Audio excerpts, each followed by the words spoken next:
Hello everyone, welcome to the episode number 8 of CharCHAIiyen. Today I have a good friend with me who's Shaayaan Sheikh. He is an engineer, a musician, a guitarist, and he's a journalist now working at the WION News. And he previously has worked with Times Now and also has worked with Mirror Now, where I met him. He was my ex-colleague and now a good friend. So today I'll welcome Shayan to this podcast. Hi, Shayan. Hey Pulkit, thanks for having me. It's a pleasure. We just had to deliberate this for the last 2 months. Yeah, yeah, Something or the other kept pushing off the this finally happening. But I'm glad to be here. It's a pleasure to be here. yeah. And yeah, I've moved recently to the city of rallies.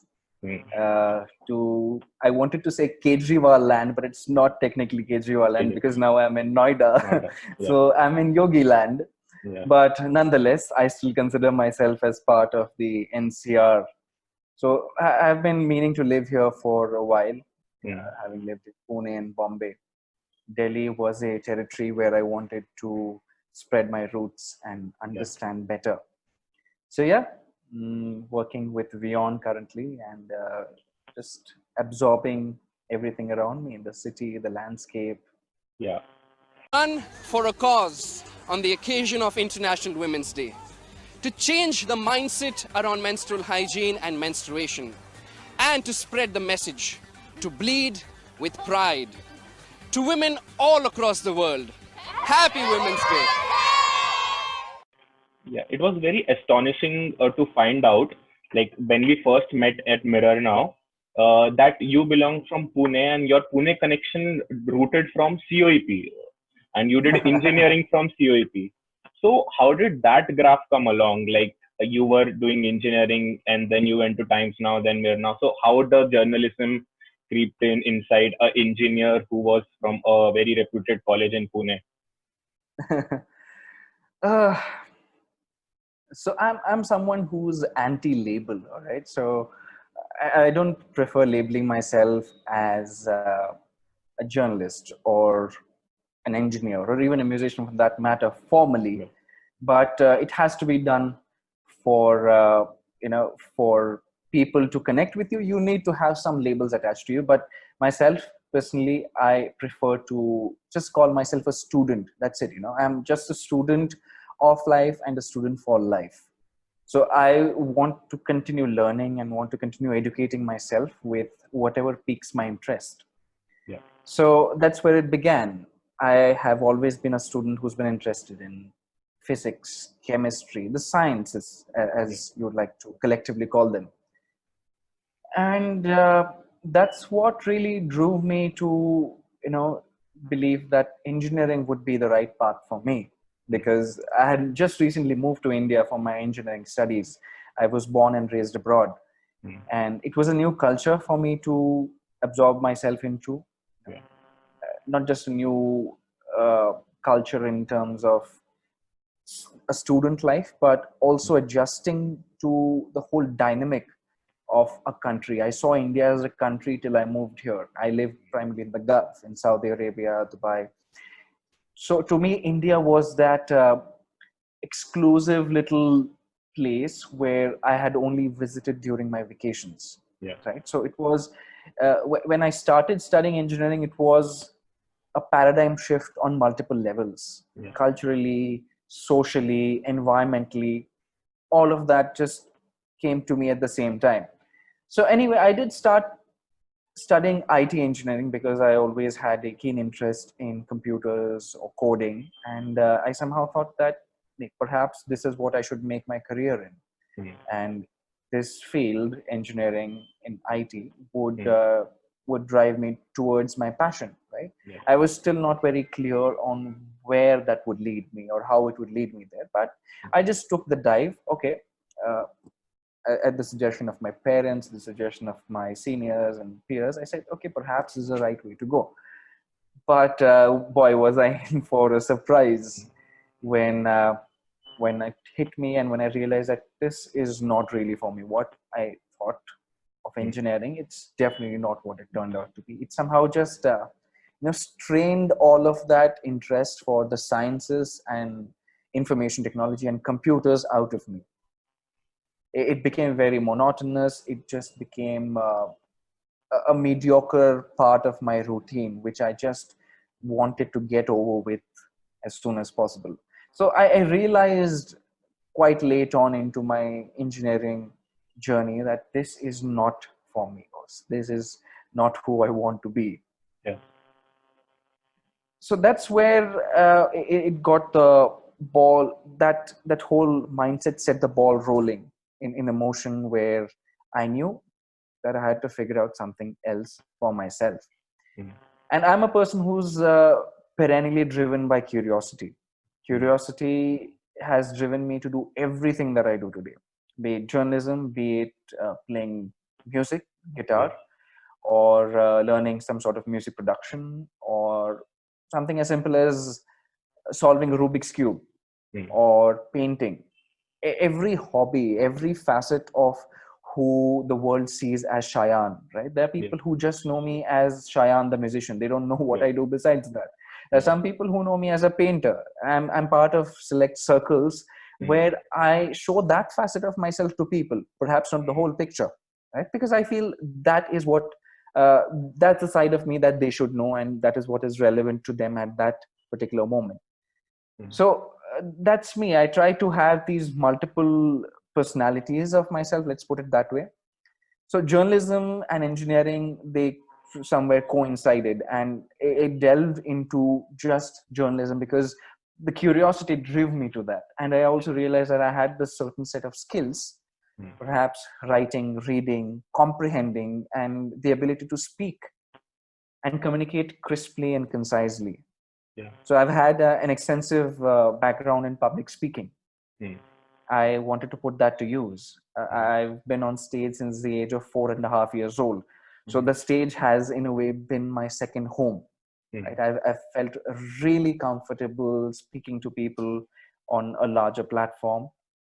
And that's where I realized, okay, let me see and make a career out of it. And journalism somehow brought all those points together: reading, writing, comprehending, being able to break down ideas, policies, nuances of what exactly is happening in the world, Mm. and perhaps put it out to people so they can form an opinion of their own. Uh, I'm pretty sure you might have done a lot of research while choosing a career shift. So what was the notion that you had of journalists and journalism in a whole while coming into a news channel as a newbie? So, my understanding of journalism Yeah. at that specific point, right? Mm. Yeah. It's a dynamic word. It's a dynamic field. So Mm. the definition in itself keeps evolving, right? What I thought of journalism back then, what I think of it now, what I think of it tomorrow might not be what I think of it today, So, right? yeah. But in essence, to me, the real journalist is almost like an archaeologist, right? Someone who carefully and meticulously digs for the facts, digs for what is their version of the truth, Mm. and just brushes away the remaining debris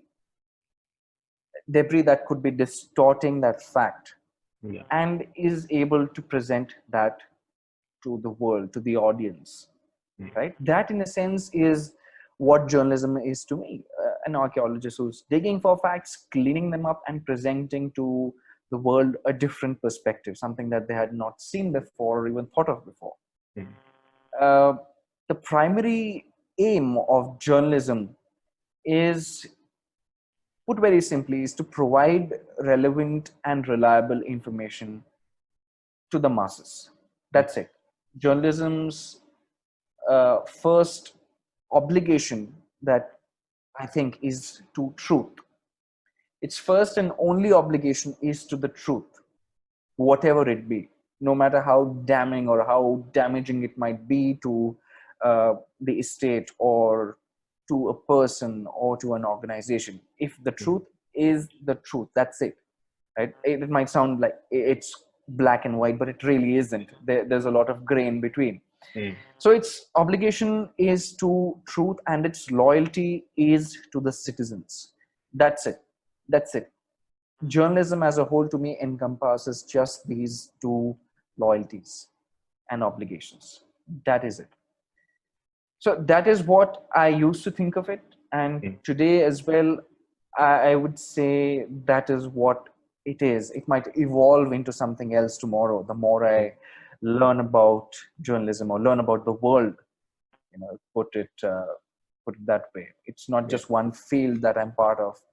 I'm absorbing all the experiences that the world has to give me, right? So it's a definition that keeps evolving. It does. Yeah.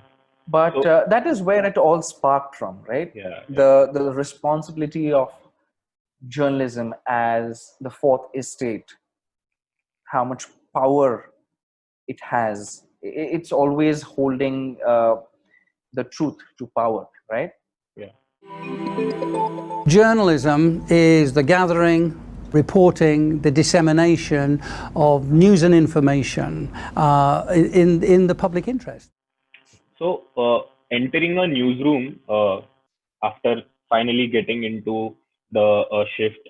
So, after like working for 6 months, did you feel that with the notions that you came with to the newsroom, were that being fulfilled?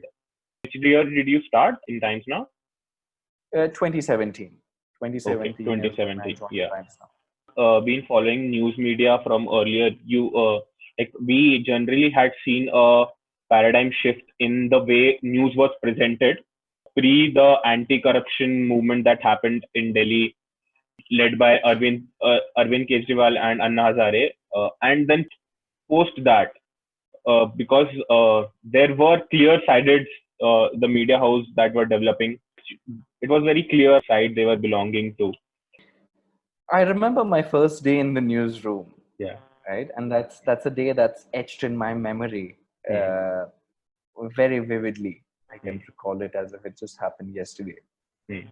So I was this bright-eyed uh, kid entering a world which is overwhelming, larger than life for him to take into, right? Hmm. Because that was a fascination. News is something that I had always seen on TV, Yeah. an anchor or a reporter producing, reporting the news rather. And this was the first time that I was behind the scenes. I was behind that elusive curtain that Hmm. we don't get to see. Yeah. So not just the first day, I would say the first week or even the first month, I was that wide-eyed kid. I'm surprised by every little uh, machinism in the newsroom. I'm like, wow, this works like clockwork here. Hmm. I see it right here in front of me, and the next moment it's being broadcasted Yeah. live to Yeah. millions of people. So it was extremely fascinating for me and very overwhelming Hmm. initially. And as I started adjusting to this newsroom, started adjusting to this uh, new arena that I had entered as a novice, it started changing my understanding of what I thought was journalism, Hmm. right? Yeah. The dictionary definition of journalism versus seeing it in action right in Hmm. front of you. And Times Now was and still is one of the channel you can say to look out for. People watch it extensively through the Hmm. country. Hmm. It tries to stay ahead of most other news channels, and when it comes to English news channels, it's still considered one of the most watched Yeah. prime time English news channels in the country. So being in a Arnab was newsroom of that time heading Times Now, right? When you joined? no, he had just left Times Now. Okay. Okay. Okay. Yeah, So I he think had so. left Times Now Navika and just Rahul Navik Shivshankar. Rahul. Yeah. Yeah, yeah. So Rahul Shivshankar was and still is the Head. editor-in-chief See. of Times Now. Yeah. So taking all that in, I got to understand that, okay, perhaps I'll have to just scrap my definition of what journalism Hmm. is, Hmm. right? What I had read, what I had heard, this is what it is. I'm living in it. and this is what I should also update my definition of journalism to be. But I was wrong. Mm. Just having a look at one news channel, one media house, forming or changing your opinion really is not the way to go, right? So there were things that troubled me, things that really annoyed, irritated me about what I was seeing and what I expected. I had expectations of, as I mentioned to you, that wide-eyed kid who was Yeah. stepping into this new arena. Yeah. I came in with high expectations, and many times those expectations were not met in the way I was expecting them to be. Yeah. Right? But yeah, the stand of news channels has changed over the years, and will keep evolving Mm. with to be in tandem with those in power. Right? At the end of it, you have to somewhere make money. Yeah. Right? इस industry में पैसा इतना नहीं है. नहीं है. There are people who are right at the top. It's always a 90-10 rule. Mm. The 10% make 90% of whatever resources are available. Yeah. And for the rest, it's just whatever is left. Mm. Right? So media houses need money to operate, and if they're getting money from a certain group or a certain party which is politically affiliated to XYZ, ABC, so it does make you in a way accountable to that party or to that power. Yeah. And that is what we see with most media houses, not just in India but all over the world. People don't want facts these days. People Yeah. want opinion. True. Fact तो ठीक है, कोई भी बता देगा. Fact, अगर लोगों को सिर्फ fact चाहिए रहता, Doordarshan would be the #1 channel today. Channel. Right.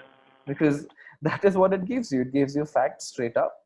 Mm. XYZ went here, XYZ inaugurated so and so at this time, blah blah blah, done. But what most major news channels are giving you is opinion. Yeah. An opinion that they have formed based on a myriad factors, their political inclinations, the stand of the channel, or perhaps even where the funding is coming from. Right? You have to be accountable to your masters.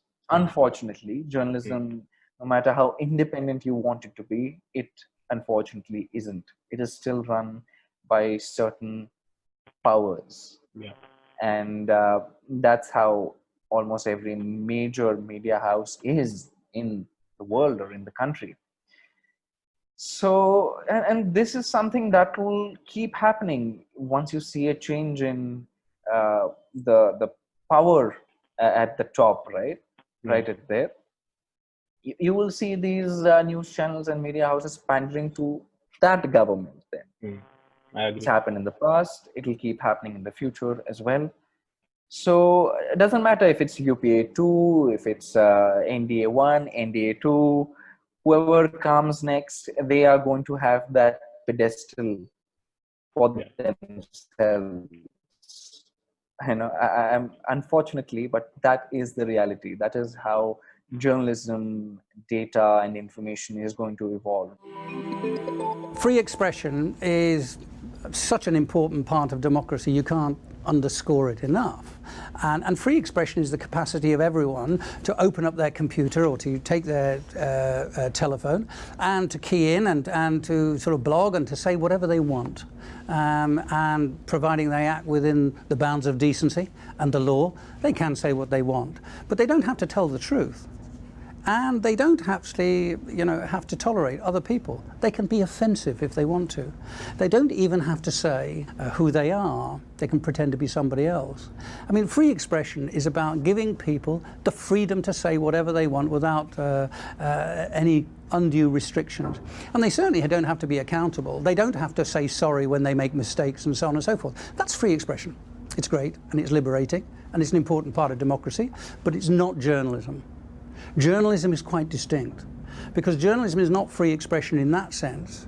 It's press freedom. It's the freedom of journalists to express themselves, but within a framework of values. And that framework of values are the ethics of journalism. It's about self-restraint. Journalists don't allow themselves free expression. They constrain their expression inside the ethical framework of the work that they do. That's why, for journalists, they do have to correct their mistakes and say they're sorry when they make mistakes. They do have to respect facts. They're not allowed to indulge in malicious lies. They do have to show humanity to the audience and make sure that they're not promoting hate speech and so on. They do have to be impartial and recognize that there's more than one side to a story and so on. This attachment to values makes journalism quite distinct. So we shouldn't be confused about this. It's not quite free expression as we know it, but it is very much a part of our democracy and has to be protected. When we see year on year the press freedom index is falling. Okay, so maybe people are becoming I'll not say intolerant, but they are becoming less and less tolerant about press who is criticizing the center, and that is why our press freedom index is falling day by day. Then there are deaths of many journalists in small cities, especially the tier 2 tier 3 cities. So and one surprising fact, like I was just going through it. So पहले क्या होता था कि जब एक journalist आता था तो एवरीवन वुड बी लाइक अरे पत्रकार साहब आए हैं, पत्रकार साहब आए हैं. And now it is the other way around. It's like, अरे तू पत्रकार है क्या? ओ मतलब तू बिका हुआ है. मतलब it's so demeaned in our country now that the respect is lost for most of the journalists. Like not for the people who are working behind the cover, but especially the people who are coming on news every day. So what do you see the reason behind it? Like, do you see this improving anytime? I don't think I see it improving anytime soon. The press freedom index, we as a country have, 2013 we were somewhere in the 120s. Again, 2014 onwards we have been in the 140s, right? 130s, Yeah, 140s. 130, And this is on a ranking of what out of 180. 180. Yeah. 180 rank mein, you're at number 140, then you fall to 142. 142 is, I believe, Right our current now. ranking. Right? Yeah. Yeah. 2019 we were at around 140, but there is this increased sense of hostility towards journalists, especially more so in India, with there's so many violent attacks taking place just because XYZ journalist is doing his or her job, right? Just in 2018, there were almost 6 journalists who lost their life while they were covering work that they were assigned, right? They were killed, murdered brutally in the line of work. Yeah. And even RSF, the Reporters Without Borders, who are generally producing this list, this index, they have also said that in 2019 there have been no reported murders as such. The media as whole in the country is dire, right? It may seem to have improved because there are no reported murders as such, but there have been constant violations against press freedom in the country. And even in 2020, we are what, in the 8th month of 2020, but think about it, right? CA, NRC, COVID has, of course, overtaken all of that, put all that behind us. But there have been multiple cases of violence, even police violence, ambushes by activists, political activists, or kisi neta ke bete ne kisi ko maar diya, or some sort of reprisal which is instigated by a corrupt official or a criminal group. This has increased over the years, and it's getting worse, unfortunately, right? As a journalist, I don't feel safe in this country. I don't feel that I'm able to perform or do my job. My job is to give people the facts, but if people do not want to know what the facts are, what do I have to do in that situation? Right? And people might say and discount ki, 2019, 2020 may we are dwindling. A large part of us falling down the ranks also plays the Kashmir situation, right? Hmm. Article 370 and the abrogation. There have been so many atrocities against journalists, especially in Jammu and Kashmir. Yeah. Uh, I remember one particular journalist, Masrat Zahra, Hmm. and she was booked under UAPA, and Yeah. that's it, just arrested for 7 to 8 days without bail, right? And there are multiple such instances of journalists, not just in Jammu and Kashmir, but throughout India. Well, here we are being right now roughed up. My camera person right now is being stopped. We are being heckled. The camera is right now being stopped. They are trying to block the camera here. We are not being allowed to even report. This is absolute chaos. We came here to order. We came here to order. This is absolute chaos. This is absolute intimidation. So I honestly, in times like these, I'm afraid it's not going to change. This situation is not going to improve anytime soon. There's no magic wand that you pick up and then suddenly uh, the power at the center changes, the power in the state changes, and voila, abracadabra, everything is better all of a sudden. No, that's not it. This is ingrained in who we are as a country, and as disheartened as I am to say it, it's a pattern that's going to probably keep repeating itself for the next couple of years.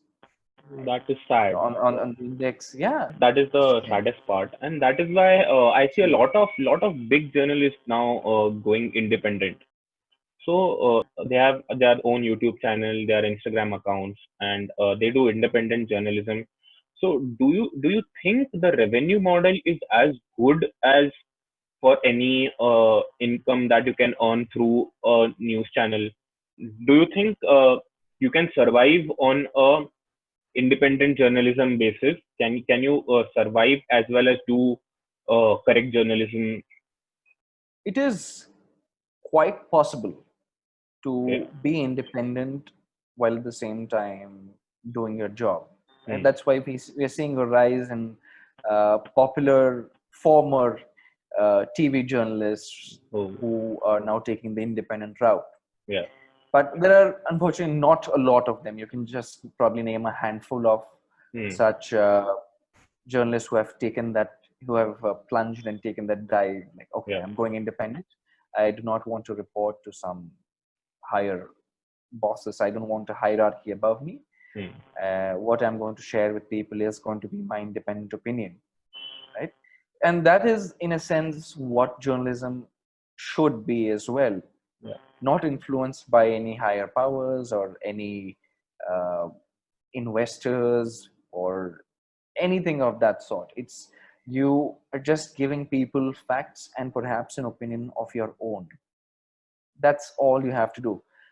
How viable it is, how profitable it is, because at the end of the day, you have to earn your bread and butter, Yeah. right? And what we do is only for that. We want to survive, perhaps live a comfortable life, uh, have a family, settle down, have a peaceful life besides the work that we do in office or outside. So how viable that model is, I don't know. I'm not really sure, because there have been multiple times when people have gone independent, but then they've realized that, okay, this is not really making ends meet, Hmm. and then they've gone back to working under a hierarchy. Yeah. But yes, people who have gone independent, I applaud them, I laud them, and I have a certain level of respect for them, because they know what they're doing, they know the risks of what they're doing, they know the challenges of what they're doing, Hmm. and they're still steadfast in doing what they are. Yeah. So yes, independent journalism, I believe, is one of the truest forms of journalism that you can witness, where you're not influenced by any sort of external commodity. What Hmm. you're putting out is fact and an opinion of your own. So yeah, we will have to just see how they fare, on the front. Yeah. As that French philosopher René Descartes put it, right? Dubito ergo cogito ergo sum. It's how our philosophy should be. You doubt, therefore you think. You think, therefore you are. Yeah. So doubting everything around you, questioning everything around you is core to who you should be. To consider yourself a rational and logical human being, you must question, and take everything with massive fistfuls of salt. That is, I think, if I had to, put it down in one sentence, that would be it. And then once we have enough grasp over our resources, should we form an opinion and stand by it? Yeah. That So true, I would so say is a word of advice from whatever I've learned. So true. So thank you so much, Shaayaan, for sharing your valuable inputs. Hopefully, I'll meet you soon. I'll be in Delhi as the situation pans out. And as soon as I come to Delhi, I'll make sure that I'll drop by to say a hi at least. And I'll yes. take you to places to eat because that's my hobby. I look forward, man. I look forward. Thank you so much, Shaayaan. Come on down. I've listened to enough rubbish from you. We are all now part of Modi's nation. You have no business making a personal attack on any of my panelists. Look at this. It's all saffron. It was a fantastic speech. Thank you. There was a lot of humor. Is India's media facing a credibility crisis? Let's take a look. In February last year in Kashmir, a deadly terrorist attack killed 40 Indian soldiers. This is how the media reacted. Biggest ever attack on our Indian forces in Kashmir. Not condemnation, we want revenge. There has to be a four-front war against Pakistan. Shut them down. No visa, no cricket. The narrative quickly turned into a call for war against Pakistan. हम आपको बताएंगे कि हिंदुस्तान के पास आखिर विकल्प क्या है, क्या कर सकता है इंडिया अगर पाकिस्तान से हमें बदला लेना है. बहुत सारे लोग ये कह रहे हैं कि अब भारत को युद्ध शुरू कर देना चाहिए. युद्ध शुरू हो चुका है. India has struck Pakistan and we have struck them hard. And most importantly, we have struck them straight in the face. It's not just Kashmir. In June, the government froze state advertising to several newspaper groups, something senior executives at the papers claim was in retaliation to reports they published that criticised the government. We are supposed to question the people in power. But what has happened in the past 5.5 years is that the media has become a stooge of the ruling government. They have stopped questioning the ruling government, and to make matters worse, they have been propagating the divisive and even the negative agenda of the ruling party. A string of high-profile resignations at ABP News last year laid bare the extent of the pressure journalists are under.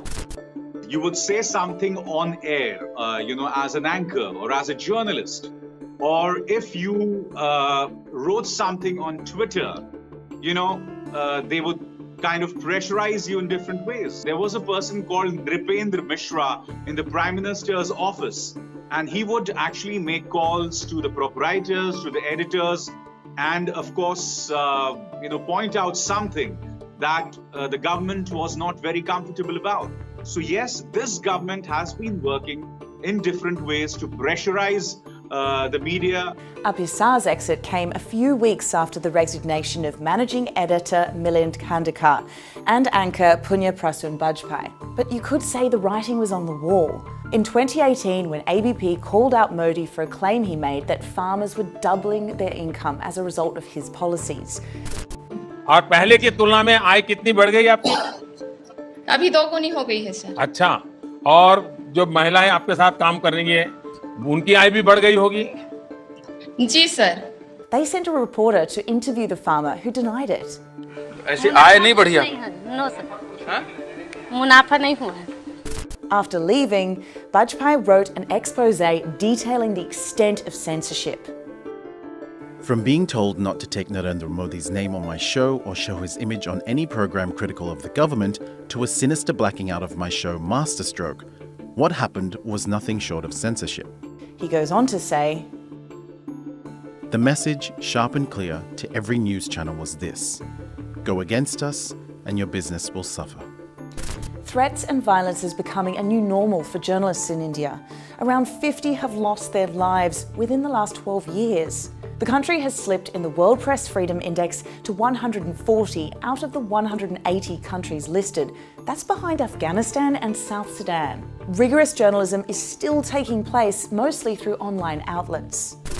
I am, in a way, doing 5 shows for 2 digital platforms, because digital platforms, the kind that I work for, one is called NewsClick and the second one is called HW News, and even other digital platforms, whether it's the Wire, whether it's the Quint, they are the ones who are doing actual journalism. As I said, mainstream news channels, whether news papers or TV news channels, are under a lot of pressure from the ruling government. But a lack of viable funding models means the future of these portals hang in the balance. And with a deficit of critical voices to hold the powers that be accountable, there's plenty at stake. Will a lack of media freedom lead to the death of democracy in India?